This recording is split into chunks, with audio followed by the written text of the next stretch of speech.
সমগ্ৰ ৰাজ্যবাসীক জনাইছো আজি ৰাতিপুৱাৰ প্ৰথমটো ব্ৰেকিং নিউজ। এটা পৰিয়ালে লাভ কৰিব দুখনকৈ ৰেচন কাৰ্ড। হয়, ঠিকেই শুনিছে, এটা পৰিয়ালে লাভ কৰিব দুখনকৈ ৰেচন কাৰ্ড। আৰু ৰাজ্যৰ লাখ লাখ পৰিয়াললৈ ভাল খবৰ দিছে হিমন্ত বিশ্ব শৰ্মা চৰকাৰখনে।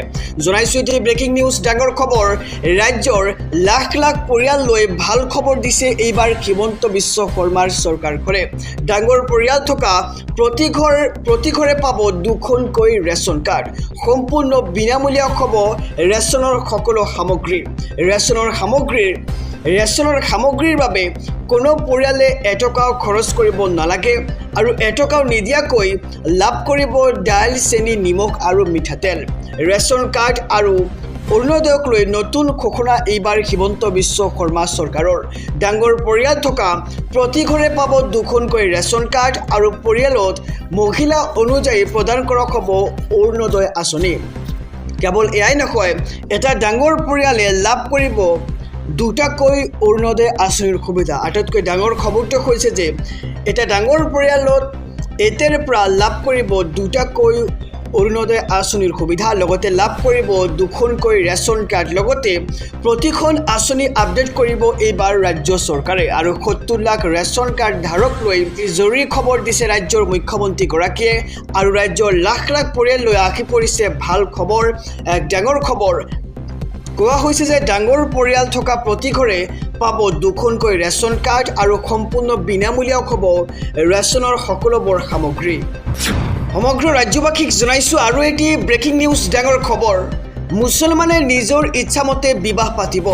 অসমৰ মুছলমানৰ হৈ এইবাৰ থিয় দিছে আছাদুদ্দিন ওৱেইছিয়ে। লগতে মন্তব্য কৰিছে যে অসমত গৃহীত হোৱা UCC হৈছে মুছলমান বিৰোধী আৰু অসমত গৃহীত হোৱা UCC বিধেয়কৰ বিৰোধিতা এইবাৰ আছাদুদ্দিন ওৱেইছিৰ।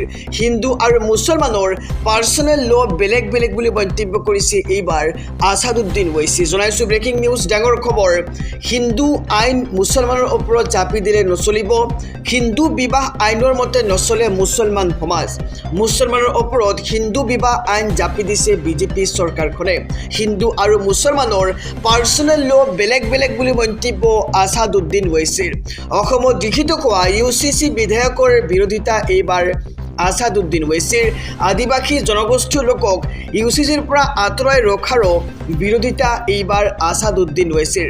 মুছলমানক ইচ্ছামতে বিবাহ কৰোৱা বন্ধ কৰিবলৈ বিজেপি কোন? আৰু মুছলমানে পৰিয়ালৰ সম্পৰ্কীয় লোকৰ মাজতো বিবাহ কৰে বুলি মন্তব্য কৰিছে আছাদুদ্দিন ওৱেইছিয়ে।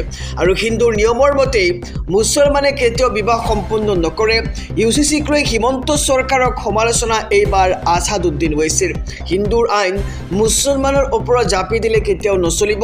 হিন্দু বিবাহ আইনৰ মতে কেতিয়াও নচলে মুছলমান সমাজ। আৰু মুছলমানৰ ওপৰত হিন্দু বিবাহ জাপি দিছে বিজেপি চৰকাৰখনে।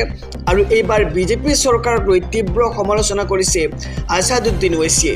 হিন্দু আৰু মুছলমানৰ পাৰ্চনেল ল' বেলেগ বেলেগ বুলি মন্তব্য আছাদুদ্দিন ওৱেইছিৰ। আৰু অসমত গৃহীত হোৱা UCC বিধেয়কৰ বিৰোধিতা এইবাৰ আছাদুদ্দিন ওৱেইছিৰ। জনাইছো আৰু এটি ব্ৰেকিং নিউজ, ডাঙৰ খবৰ। পুৱাই আহিল এক শোকাবহ খবৰ। অখিল গগৈৰ মাতৃৰ দেখাবখান। জনাইছো ব্ৰেকিং নিউজ, ডাঙৰ খবৰ। ৰাতিপুৱাৰ ভাগতে আহি পৰিছে এক শোকাবহ খবৰ। অখিল গগৈৰ মাতৃৰ দেখাবখান হৈছে আজি পুৱাৰ ভাগতে গুৱাহাটীৰ বাসগৃহত মৃত্যু হৈছে অখিল গগৈৰ মাতৃ প্ৰিয়দা গগৈ। আৰু 96 বছৰ বয়সত মৃত্যুবৰণ কৰে প্ৰিয়দা গগৈয়ে। দীৰ্ঘদিনে অসুস্থ হৈ আছিল অখিল গগৈৰ মাতৃ প্ৰিয়দা গগৈ।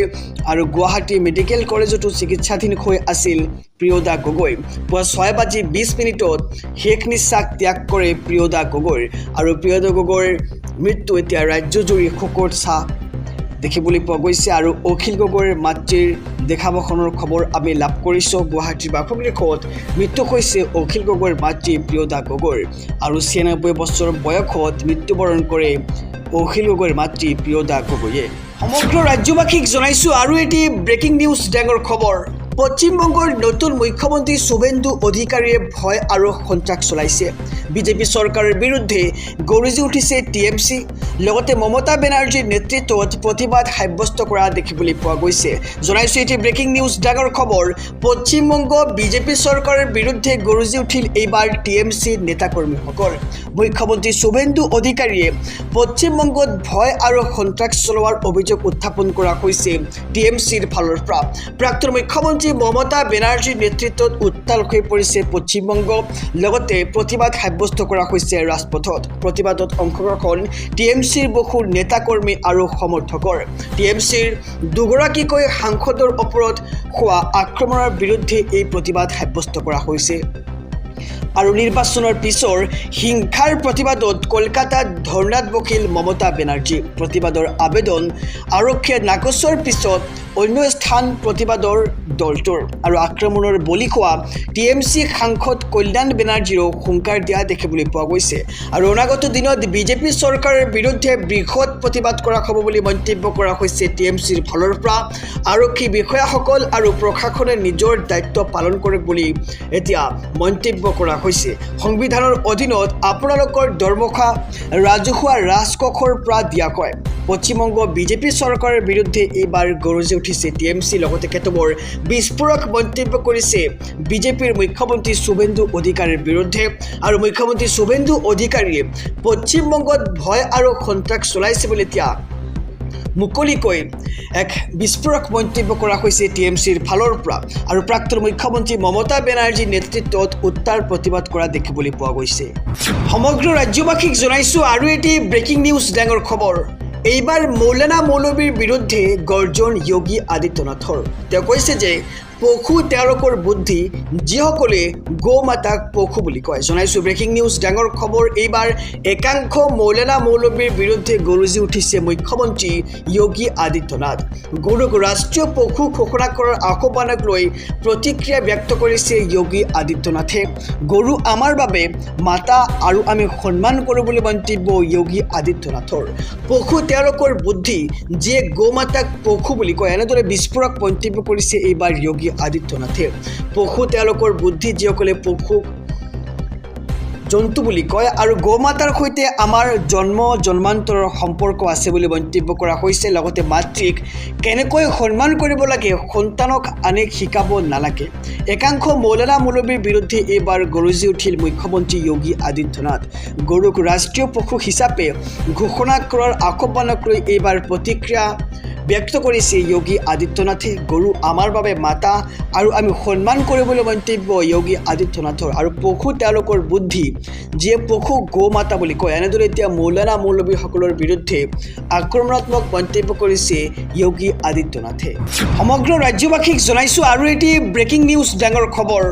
ৰাজ্যত বন্ধ নকয় দাইল, চেনি আৰু নিমখ। গতিকে ৰাজ্যবাসীয়ে আতংক হ'ব নালাগে। অতি শীঘ্ৰেই ৰাজ্যৰ লাখ লাখ ৰেচন কাৰ্ড হিতাধিকাৰীয়ে লাভ কৰিব দাইল, চেনি আৰু নিমখ। আৰু পূৰ্বৰ দৰেই বিনামূলীয়াকৈ লাভ কৰিব পাৰিব এইসমূহ সামগ্ৰী। জনাইছো ব্ৰেকিং নিউজ ডাঙৰ খবৰ। ৰাজ্যৰ মুখ্যমন্ত্ৰী ডক্টৰ হিমন্ত বিশ্ব শৰ্মাই এই সন্দৰ্ভত কৰিছে এক ডাঙৰ মন্তব্য। ৰাজ্যত বন্ধ নকয় সুলভ মূল্যৰ দাইল, চেনি আৰু নিমখ। আগষ্ট মাহৰ পৰা পুনৰ হিতাধিকাৰীয়ে লাভ কৰিব এই তিনিবিধ সামগ্ৰী।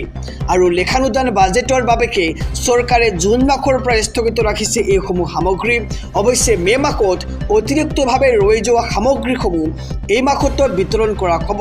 আৰু চলিত বৰ্ষৰ জুলাইত দাখিল কৰা হ'ব নৱগঠিত চৰকাৰৰ পূৰ্ণকালীন বাজেট। আৰু বাজেট অনুমোদনৰ পাছতেই আগষ্টৰ পৰা পুনৰ আৰম্ভ হ'ব এই আঁচনি।